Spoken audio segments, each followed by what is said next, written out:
미래엔 내신 대비 소설가 구보 씨의 일일 작품 시작합니다. 네, 굉장히 독특한 작품인데요. 그래서 일단 내용 정리가 쉽지 않습니다.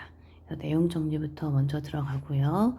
여기서 소설가 구보, 자, 구보라고 하는 인물은 박태원을 가리킵니다. 소설가 구보 씨의 하루라는 제목으로 이해하시면 됩니다.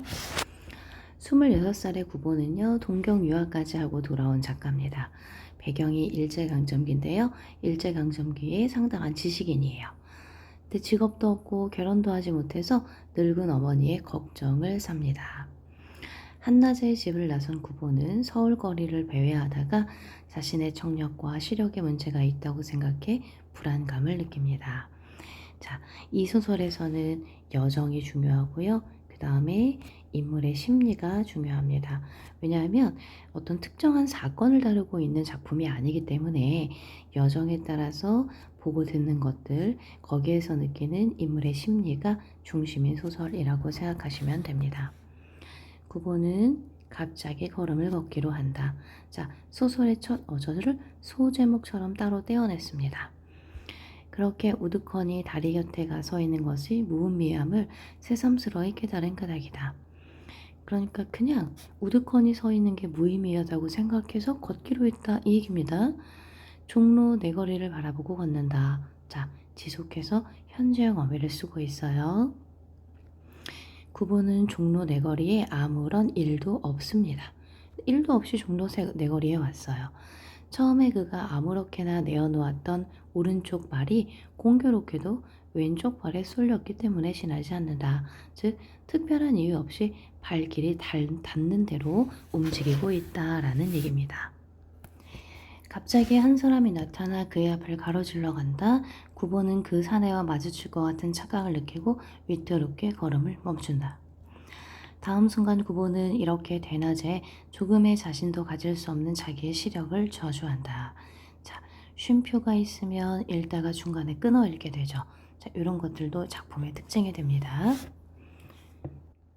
그러니까 구보는 자신의 시력이 매우 나쁘다는 사실을 저주한다라고 표현하고 있어요. 코 위에 걸려있는 24도의 안경은 그의 근시를 도와주었지만 그의 망막에 나타나 있는 무수한 맹점을 제거하는 재주는 없었다. 총독부 병원 시대에 구보의 시력 검사표는 그저 우울한 안과젤의 책상 속에 들어있을지도 모른다. 오른쪽이 4, 왼쪽이 3, 구보의 시력입니다. 자, 이렇게 시력 검사표에 나와 있을 법한 내용을 소설 중간에 띄워쓰기 해서 가운데 땅 하고 박아놓는 거, 이거 역시 그 이전에는 없었던 굉장히 참신한 방법, 형식이 됩니다. 구보는 2주일간 열병을 앓은 끝에 갑자기 쇠약해진 시력을 호소하러 처음으로 안과의와 대화했을 때의 그 조그만 테이블 위에 놓여있던 시야 측정기를 지금 기억하고 있다. 자, 이거는 그러면 과거의 병원을 방문했을 때를 회상하는 거로 볼 수 있겠네요. 제 자신의 강도의 안경을 쓰고 있던 의사는, 그러니까 의사 역시 시력이 나빠서 도수에 맞는 안경을 쓰고 있었어요. 백목을 가져 그 위에 용서 없이 무수한 맹점을 찾아내었었다. 백목은 분필인데요. 이 당시는 분필로다가 아마 필기를 했던 것 같아요, 병원에서. 그래도 구보는 약간 자신이 있는 듯 싶은 걸음걸이로 전차 선로를 2번 횡단해서 화신상의 앞으로 간다. 이때의 일제강점기의 백화점입니다. 저도 모를 사이에 그의 발이 백화점 안으로 들어서기조차 하였다. 그러니까 특별한 의도를 가지고 있지 않고요. 그냥 발길이 닿는 대로 우연적으로 일어나는 일들을 서술하고 있습니다. 젊은 내외가 너닷설레어 보이는 아이를 데리고 그곳에 가 승강기를 기다리고 있었다. 화신상점 백화점 얘기죠. 이제 그들은 식당으로 가서 그들의 오찬을 즐길 것이다. 자, 이거는 구보가 상상하고 추측하는 내용들입니다. 흙이 구보를 본 그들은 그들 내외의 눈에는 자기네들의 행복을 자랑하고 싶은 마음이 엿보였는지도 모른다. 자랑하고 싶어 하는 마음이라는 것도 구보의 추측. 엿보였는지도 모른다. 또 한 번의 추측. 그러니까 어떤 확신이라기보다는 그럴지도 몰라 라고 생각하는 겁니다. 구보는 그들을 업신여겨볼까, 즉 무시해볼까 라고 생각하다가 생각을 고쳐서 그들을 축복해 주려고 하였다.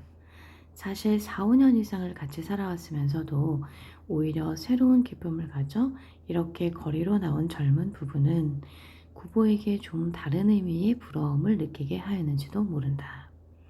그러니까 아이의 나이를 보면은 두 사람이 결혼한 지 적어도 4, 5년은 됐겠죠. 그렇게 살아오면서 새로운 기쁨을 가져서 거리에 나온 젊은 부부라고 예상해 봅니다. 그들은 분명히 가정을 가졌고 그리고 그들은 그곳에서 당연히 그들의 행복을 찾을 것이다. 이게 모든 게 구보의 상상이죠. 그러니까 구보는 지금 결혼을 하지 못했고 그것 때문에 어머님의 걱정을 사고 있고 이런 현실적인 문제들로부터 잠시 도피해 나와 있는 도중에 바라보는 대상들을 통해서 느끼는 생각을 그냥 나열하고 있다. 이렇게 보시면 됩니다. 승강기가 내려와서고 문이 열리고 닫히고 젊은 내외는 수남이나 복동이 아마 그 당시에 흔한 이름들이라고 생각이 드네요. 아무거나 한번 생각해 봅니다. 그와 함께 더불어 구보의 시야를 벗어났다. 구보가 다시 밖으로 나오며 자기가 어디가 행복을 찾을까, 나에게는 어디에 행복이 있을까 생각합니다. 발 가는 대로 그는 어느 틈엔가 안전지대에 가서서 자기의 두 손을 내려다보았다. 한 손에는 단장, 단장은 짧은 지팡이를 뜻합니다.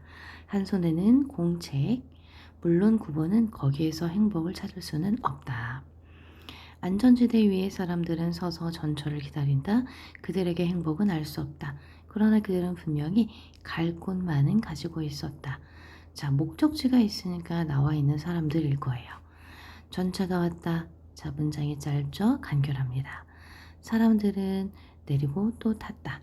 멍하니 서서 바라본다. 자기와 더불어 온갖 사람들이 저 차에 오른다 봤을 때 저 혼자 그곳에 남아있을 것에 외로움과 애달픔을 맛본다. 어떤 소외감을 느끼는 현상이죠. 구보는 움직이는 전차에 뛰어 올랐다. 자, 외로움과 소외감을 느낄 것이라는 생각 때문에 목적지도 없이 전차에 오르는 구보의 모습입니다. 문장은요, 간결했다가 또 이렇게 쉼표를 통해서 한없이 길어졌다가를 반복합니다. 공간적 배경이 달라지네요. 전차 안에서 구보는 우선 제자리를 찾지 못한다. 하나 남았던 좌석은 그보다 바로 한 걸음 먼저 차에 오른 젊은 여자에게 점령당했다. 구보는 차장대에 가까운 한 구석에 가서 자기는 대체 이 동대문행 차를 어디까지 타고 가야 할 것인가? 대체 어느 곳에서 행복은 자기를 기다리고 있을 것인가 생각해 본다. 자, 이 부분을 그러니까 행복을 찾으러 떠난다기보다는 행복이 어디에서 나를 기다리고 있을까라고 생각하는 태도가 어딘가 소극적이다라고 볼 수 있습니다. 이제 이 차는 동대문을 돌아 경성운동장 앞으로 해서 구보는 차장대, 운전대로 향한 안으로 파란 용을 받쳐댄 창을 본다. 그러니까 옛날에 전철에 이 전차는 지상 위로 다니는 전철이거든요. 그 의자가 이렇게 융이라는 이 직물, 천으로 되어 있었어요. 이렇게 손으로 싹 움직이면 짧은 털들이 이렇게 움직이는. 전자과에서는 그곳에 뉴스를 게시한다. 우리 전철 타면은 광고란 같은 거 있잖아요. 그러나 사람들은 요사이 축구도 야구도 하지 않는 모양이었다. 아마 평소에 그 뉴스가 실리는 곳에 축구나 또는 야구에 관한 소식이 많이 올라오는 모양이죠.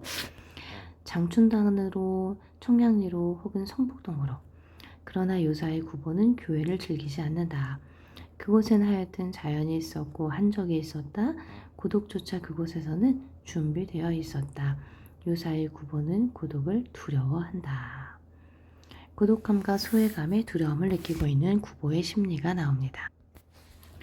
일찍이, 그러니까 과거에 그는 고독을 사랑한 일이 있었다. 그러나 고독을 사랑한다는 것은 그의 심경에 바른 표현이 못 될 거다. 그는 결코 고독을 사랑하지 않았는지도 모른다. 사랑한다고 믿었지만 아니었을 수 있다. 아니 도리어 그는 그것을 그지없이 무서워하였는지도 모른다. 그러나 그는 고독의 힘을 겨루어 결코 그것을 이겨내지는 못하였다. 그러니까 고독감을 떨쳐버리지 못했어요. 차라리 고독에게 몸을 맡겨버리고 그리고 스스로 자기는 고독을 사랑하고 있는 것이라고 꾸며왔었는지도 모를 일이다. 표 지급쇼. 차장이 그의 앞으로 왔다. 구보는 단장, 그러니까 지팡이를 왼팔에 걸고 바지 주머니에 손을 넣었다. 그러나 그가 그 속에 5잎의 동전을 골라냈을 때 차는 종묘 앞에 서고 차장은 제자리로 돌아갔다. 결국은 표를 찍으려고 했는데 못 찍었어요. 일단 눈을 떨어뜨려 손바닥 위에 동전을 봤더니 공교롭게도 모두 뒤집혀져 있었다. 대정 12년, 11년, 11년, 8년, 12년, 대정 54년. 그 숫자에서 어떤 한 개의 의미를 찾아내려 들었다. 부질없는 일이었다. 자, 일제강점기를 뜻하는 단어가 나옵니다. 그러니까 시대상을 잘 보여주는 단어가 나오죠. 서로 그것이 무슨 의미를 가지고 있다 하더라도 적어도 행복은 아니었을 것이다. 그러니까 스스로 행복한 적이 없었다 또는 행복을 느끼지 못한다 라고 생각하고 있죠. 자, 일단 끊고 다음 영상을 이어서 제작해서 올리겠습니다.